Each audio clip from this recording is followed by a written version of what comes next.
जी साथियों, मेरा नाम है एसके आनंद और आप देख रहे हैं एसके एजुकेशन यूट्यूब चैनल। साथियों, आज की इस वीडियो में हम आपके साथ बात करने वाले हैं संस्कृत के महासर सूत्रों के बारे में, वो भी ट्रिक से, ठीक है।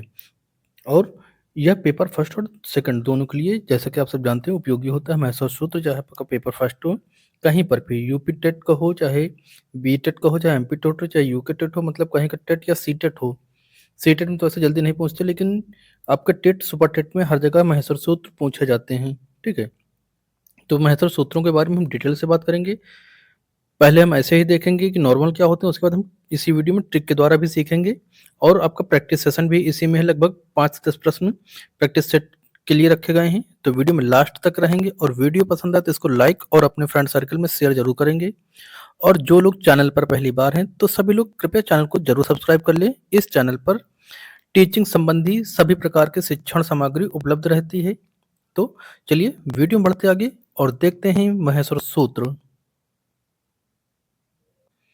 तो साथियों, यहाँ पर हम पहले ट्रिक से नहीं, पहले हम नॉर्मल देखेंगे महेश्वर सूत्रों के बारे में। तो जो संस्कृत के आपके व्याकरण है, इस व्याकरण के आधार पर महर्षि पाणिनि ने 14 महेश्वर सूत्र दिए हैं, ठीक है, जिन्हें आप जो है याद रखेंगे। तो महेश्वर सूत्र कितने हैं?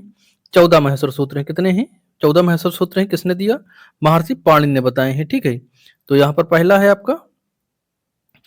है अयोण, दूसरा है लिरिक, तीसरा है एयोण, चौथा है आपका एओज, पांचवा है आपका हैवरट, छठवां सूत्र है लड़, और सातवां है यनंगणनम, आठवां है झभई, और नौवां सूत्र है घड़दास, और 10वां है आपका जबगढ़दस, 11वां है खटफ चटतौ, और 12वां है कपय, 13वां सूत्र है आपका शशर, और 14वां है आपका हल। तो ये टोटल आपके 14 महेश्वर सूत्र हैं। अभी हम इसको देखेंगे हम ट्रिक के द्वारा, ठीक है। तो यहाँ पर देखिए, यहाँ पर पहले हम इसको देखते हैं। जो आपका स्वर होंगे, स्वर को संस्कृत में क्या कहते हैं? अच प्रत्याहार कहते हैं, ठीक है। स्वर को अच प्रत्याहार कहते हैं। और यह सूत्रों की संख्या 1 से 4 तक चलती है, ठीक है। 1 से 4 तक जो होते हैं, यानी कि अ से लेकर के चा तक, ये सभी अच के अंतर्गत आते हैं। अ से लेकर के चा तक जितने भी हैं आपके, वो सभी अच के अंतर्गत आते हैं। बात करें व्यंजन की, जिनको हल प्रत्याहार कहते हैं, तो ये सूत्रों की संख्या आपकी 5 से 14 तक चलती है। कहाँ से कहाँ तक? 5 से 14 तक व्यंजनों की, ठीक है। और अच का है या स्वर का है, तो 1 से 4 तक चलती है। अगला है आपका इत संज्ञक वर्ण। तो इत संज्ञक वर्ण क्या है? तो ये प्रत्येक सूत्र के अंतिम वर्ण, ठीक है। प्रत्येक सूत्र का अंतिम वर्ण जिनमें हलंत लगा होता है। हलंत यानी कि ये लगा होता है, जैसे आपका ऋणा के नीचे हलंत है, का के नीचे हलंत है, और अंगा के नीचे हलंत है, ठीक है। ये सभी क्या कहलाते हैं? इत कहलाते हैं। यानी कि हलंत जहां पे लगे हों, उसको क्या कहेंगे? इत कहेंगे, ठीक है। और प्रत्याहार जो है, प्रत्याहार बनाते समय इनकी गिनती नहीं की जाती, यह केवल सीमा तक ही प्रयोग किए जाते हैं, ठीक है। तो साथियों, आपसे पूछा अगर महेश्वर सूत्र कहाँ से निकले हैं, तो भगवान शिव के डमरू से निकले हैं। जो हमने आपको बताए थे अच, यानी कि जो स्वर थे, तो आपका अयोण है, लिरिक है, एयोण है, और एओच है, ठीक है। ये सभी क्या हैं? ये सभी 1 से 4 तक जो हैं, ये सभी अच यानी कि स्वर हैं, ठीक है। स्वरों के लिए प्रयोग होते हैं। यहां से जो शुरू होते हैं आपके हैवरट, लण, यनंगणम, यनंगणम, झभई, घटधस, और जबगढ़दस, खफा चटतौ, कपस, और शससर, हल। ये सभी क्या है? 5 से लेकर के 14 तक ये व्यंजनों के लिए प्रयोग किए गए। अब हम इनको देखेंगे सभी महेश्वर सूत्रों को ट्रिक के माध्यम से। तो प्यारे साथियों, यहां से शुरू होती है आपकी ट्रिक, ठीक है। यहां से ट्रिक शुरू होती है, यानी कि अगर आपसे पूछता है कुल महेश्वर सूत्रों की संख्या कितनी है, तो आप क्या बताएंगे? ये टोटल 14 हैं। इन्हें शिव सूत्र या प्रत्याहार सूत्र भी कहा जाता है। क्या? शिव सूत्र और प्रत्याहार सूत्र, ठीक है। स्वरों की ट्रिक की बात करें, तो संस्कृत में सभी स्वरों को अच कहा जाता है। सभी स्वरों को क्या कहा जाता है? अच कहा जाता है। और यह सूत्र में 1 से 4 संख्या तक रहते हैं, ठीक है। जो कि केवल जो संस्कृत में अच माने गए हैं या स्वर माने गए हैं। कुल कितने हैं? तो ये कुल 9 हैं। हिंदी में 11 होते हैं, लेकिन संस्कृत में ध्यान रखेंगे, संस्कृत में जो कुल स्वर या अच हैं, ये टोटल 9 ही हैं, ठीक है।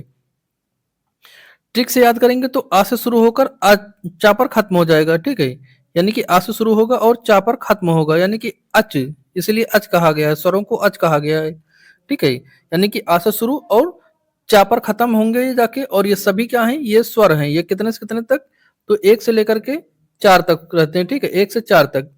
व्यंजनों की साथियों बात करें तो इसकी व्यंजनों की ट्रिक क्या हो जाएगी, तो हल। व्यंजनों की ट्रिक क्या हो जाएगी, हल होगी, ठीक है। यानी सभी व्यंजनों को क्या कहा गया है, हल कहा गया है। क्यों कहा गया है, तो इसमें जो हल, इसको हल प्रत्याहार में रखा गया है, ठीक है। व्यंजनों को कहाँ रखा गया है, हल प्रत्याहार में रखा गया है। और यह सूत्र संख्या 5 से लेकर के 14 तक होते हैं। और कुल अगर व्यंजन पूछे संस्कृत में कुल व्यंजन कितने हैं, तो आप 33 यानी कि 33 टोटल बताएंगे। स्वर 9 है और व्यंजन 33 है संस्कृत में, ठीक है। ट्रिक से बात करें तो हा से शुरू होकर के ला पर खत्म, इसीलिए इसको हल कहा जाता है। व्यंजनों को क्या कहा जाता है, हल प्रत्याहार, ठीक है।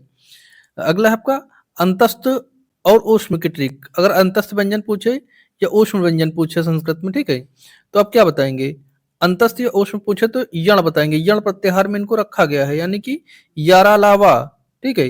ये सभी काहे में है, तो ये सभी अंतस्थ व्यंजन है, अंतस्थ, ठीक है, अंतस्थ है। ये यारा लावा क्या है, अंतस्थ है। और बात करें ऊष्म की या सल की, ठीक है, ऊष्म को ही शल प्रत्याहार कहा जाता है, जिसमें शासा साहा होता है, ठीक है। जैसे कि हिंदी में भी जो ऊष्म व्यंजन होते हैं उनको शासा साहा कहा जाता है, तो संस्कृत में भी जो है ऊष्म व्यंजन होते हैं और उस व्यंजन को संस्कृत में कहते हैं सल प्रत्याहार। क्या कहते हैं, सल प्रत्याहार। और जो अंतस्थ व्यंजन होते हैं इनको क्या कहते हैं, यण प्रत्याहार। तो यारा लावा जो है ये आपके यण प्रत्याहार में रखे गए हैं, जिन्हें अंतस्थ व्यंजन कहते हैं। और ऊष्म व्यंजन सल प्रत्याहार में रखा गए हैं, जिसे शासा साहा कहा जाता है, ठीक है।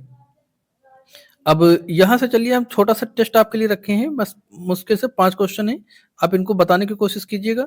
तो पहला क्वेश्चन है, महर्षि पाणिनि के अनुसार महेश्वर सूत्रों की संख्या कितनी है। तो काफी आसान सा सवाल यहाँ पर है, महेश्वर सूत्रों की संख्या कितनी है, अब आपको यह बताना है, ठीक है। छोटा सा सवाल था, तो आप इसका जवाब फटाफट नीचे कमेंट करिए, क्योंकि अभी हमने आपको ये चीज आपकी तुरंत सिखाई है। तो सूत्रों की संख्या कितनी है साथियों, यहाँ पर 14 है। कितनी है, ऑप्शन सी होगा 14। अब आप मुझे ये बताएं कमेंट करके, तो जो महेश्वर सूत्र हैं ये किसने दिए हैं और कहाँ से निकले हैं। अच्छा, पाणिनि तो यहाँ लिखा हुआ है कि पाणिनि के अनुसार है, पाणिनि बताएं, लेकिन आप ये बताएं कि कहाँ से निकले हैं महेश्वर सूत्र जो है 14, ये निकले कहाँ से हैं, ठीक है। आपको ये कमेंट करना है सभी लोगों को। अगला क्वेश्चन है, संस्कृत व्याकरण में सभी स्वरों को किस प्रत्याहार में रखा गया है। तो सभी स्वरों को किस प्रत्याहार में रखा गया है, हल में, अच में, अल में या फिर यण में, ठीक है। तो इसका सही जवाब नीचे कमेंट करिए फटाफट सारे लोग। तो इसको कहाँ रखा गया साथियों, अच प्रत्याहार में, अच प्रत्याहार में रखा गया है। लेकिन अब आप ये मुझे बताएं कि स्वरों की संख्या संस्कृत में कितनी है। अभी हमने आपको इसी वीडियो में बताया, तो आप ये बताएं स्वरों की संख्या टोटल संस्कृत में कितनी है। नेक्स्ट क्वेश्चन है, क्वेश्चन कह रहा है कि हल प्रत्याहार का बोध कराता है। जो हल प्रत्याहार है यह किसका बोध कराता है, केवल स्वरों का, केवल व्यंजनों का, स्वर और व्यंजन दोनों का, या फिर अयोगवाह का, ठीक है। तो इसका करेक्ट जवाब क्या हो जाएगा साथियों, करेक्ट जवाब जाएगा ये आपका, ये केवल व्यंजनों का, ठीक है। जो हल प्रत्याहार है ये केवल व्यंजनों का कराते हैं, बोध कराते हैं, ठीक है। अब ये बताए मुझे कि संस्कृत में हल प्रत्याहार में जो व्यंजन रखे गए हैं व्यंजनों की संख्या कितनी है। जैसे स्वरों की संख्या कितनी है हमने पिछले क्वेश्चन में पूछा था, और यहाँ पर आपको बताना है कि ये व्यंजनों की संख्या संस्कृत में कितनी है। फटाफट सभी लोग कमेंट करेंगे, ठीक है। नेक्स्ट क्वेश्चन है साथियों कि यण प्रत्याहार के अंतर्गत कौन से वर्ण आते हैं। जो यण प्रत्याहार है उसमें कौन से आते हैं, शासा शाहा आते हैं, यारा लावा आते हैं, आ ई उरी आते हैं, या फिर जा छा जाझा आते हैं, ठीक है। तो यण में क्या आता है, तो ये यण में क्या आएगा, यारा लावा आएगा, यानी कि सेकंड ऑप्शन यहाँ पर करेक्ट होगा, बी ऑप्शन।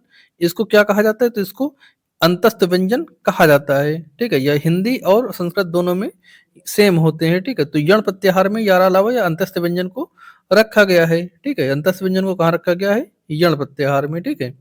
ठीक है, या से शुरू हो रहा है तो या से यारा लावा, ठीक है, याद रखेंगे इसको ठीक से। नेक्स्ट क्वेश्चन है क्वेश्चन नंबर 5। क्वेश्चन नंबर 5 कह रहा है कि महेश्वर सूत्रों की संख्या जो है इसमें स्वरों को अच संख्या कितनी बताई गई है। यानी कि स्वरों की संख्या, जैसा कि हमने अभी आपसे क्वेश्चन पूछा था कि स्वरों की संख्या वो जो है महेश्वर सूत्रों में, ठीक है, जो शिव के डमरू से निकले हुए महेश्वर सूत्र हैं, इसमें अच की संख्या या स्वरों की संख्या कितनी है? 9, 11, 13 या 14। ठीक है, तो इसमें सही जवाब क्या आ जाएगा आपका? सही जवाब है संस्कृत में अच यानी कि स्वर जो माने गए हैं वो आपके 9 माने गए हैं। कितने? 9 माने गए हैं। कौन कौन से? छोटा आ, छोटी ई, छोटा उ, री और आपका लिरी। ठीक है, एक मिनट रुकिए बताता हूँ। ये आपका लिरी और ए, ओ, ऐ, औ, ये टोटल 9 है। ठीक है, तो चलिए अच्छा हम आपको लिख कर बता देते हैं। ठीक है, तो जो स्वर हैं कौन कौन से हैं? ये आपका छोटा आ हो गया, छोटी ई हो गई, ठीक है, छोटा ऊ हो गया और री हो गया। ठीक है, ये री हो गया और लिरी। ठीक है, ये हो गया लिरी आपका। और ए, ओ, ए, ओ, उसके बाद हो जाएगा ए, फिर हो जाएगा आपका औ। तो ये जो है आपके, ये सभी आपके महेश्वर सूत्रों में अचों की संख्या या स्वरों की संख्या है। ठीक है, अच्छा हम आपको बताते चलें जो व्यंजन है आपके 33 हैं। व्यंजन कितने हैं? 33 हैं। स्वर आपके कितने हैं? 9 हैं। महेश्वर सूत्र कितने हैं? टोटल हैं। किसने बताया? महर्षि पाणिनि ने बताया। कहाँ से आए? शिव जी के डमरू से आए। ठीक है, तो ये थे महेश्वर सूत्र। हमने आपको नॉर्मल बताया कि कितने क्या क्या हैं और इसकी ट्रिक भी हमने आपको बताई। ठीक है, तो उम्मीद करते हैं वीडियो पसंद आई होगी। साथियों वीडियो पसंद आए तो इस वीडियो को लाइक व शेयर जरूर करेंगे और चैनल पर जो लोग पहली बार हैं चैनल को फटाफट सब्सक्राइब करिए। मिलते हैं नेक्स्ट वीडियो के साथ, तब तक के लिए जय हिंद।